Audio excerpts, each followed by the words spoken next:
વાહન જગત. River mobility ઇન્ડી electric સ્કૂટરની વેચાણ વૃદ્ધિ માટે ડિસેમ્બર ઓફર્સની જાહેરાત કરી.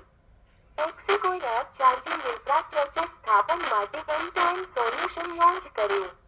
ડિસેમ્બર પ્રથમ અર્ધમાં ઇલેક્ટ્રિક દ્વિચક્ર વાહન બજારમાં ટીવીએસ અગ્રેસર CY2025માં ઉદ્યોગનું કુલ વેચાણ 12 લાખને પાર. આફ્ટર વિસ્ટાએ 2 લાખ વેચાણનો માઇલસ્ટોન હાંસલ કર્યો. વેદાએ 69,990 રૂપિયાની કિંમતે ડચ 3 મોટરસાયકલ લોન્ચ કરી.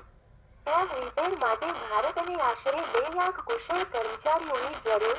ASDC શ્રી સ્પેટર અને ક્યુસેવે ભારતનો પહેલો ઇલેક્ટ્રિક ટ્રાન્ઝિટ કાંકરીટ મિક્સર રજૂ કર્યો. 2025માં ભારતના એપ ક્ષેત્રમાં ફંડિંગ $1.4 અબજ સુધી પહોંચી, વર્ષે વર્ષ 27% વધારો. પ્રેકસમ સ્ટ્રાકોમ રિપોર્ટ અનુસાર ભારતમાં ઇલેક્ટ્રિક વાહનોની વૃદ્ધિ 4.34 લાખથી વધીને 20.8 લાખ યુનિટ સુધી પહોંચી. ભારતમાં એબ અપનાવવામાં આવતા અવરોધો વિશે મારુતિ સુઝુકીનો અભિપ્રાય. મેટ્રો ઇલેક્ટ્રિક વાહનો જીવનચક્ર દરમિયાન ઉત્સર્જનમાં ઘટાડો કરે છે.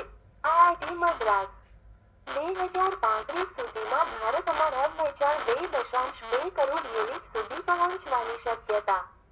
પલ્સર એનર્જીએ HPCL સાથે ભાગીદારી કરીને 5,000 એપ ચાર્જર્સને એકત્રિત કરશે. એવેરા જૂન 2026 સુધીમાં પોતાના ફ્લીટને 4,500 ઇલેક્ટ્રિક વાહનો સુધી વિસ્તૃત કરવાની યોજના ધરાવે છે.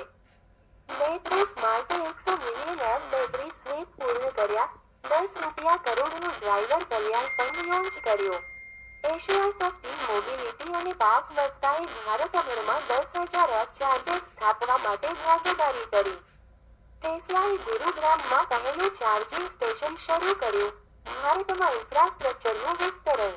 Electric bus leasing platform launch કર્યું. જેમ સાથે 50 બસ માટે MOU સહી કર્યા.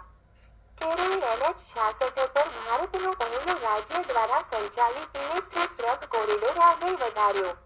ભાવેશ અગ્રવાલે બ્લોક ડીલ દ્વારા ઓલા ઇલેક્ટ્રિકના ₹91.90 કરોડના શેર વેચ્યા.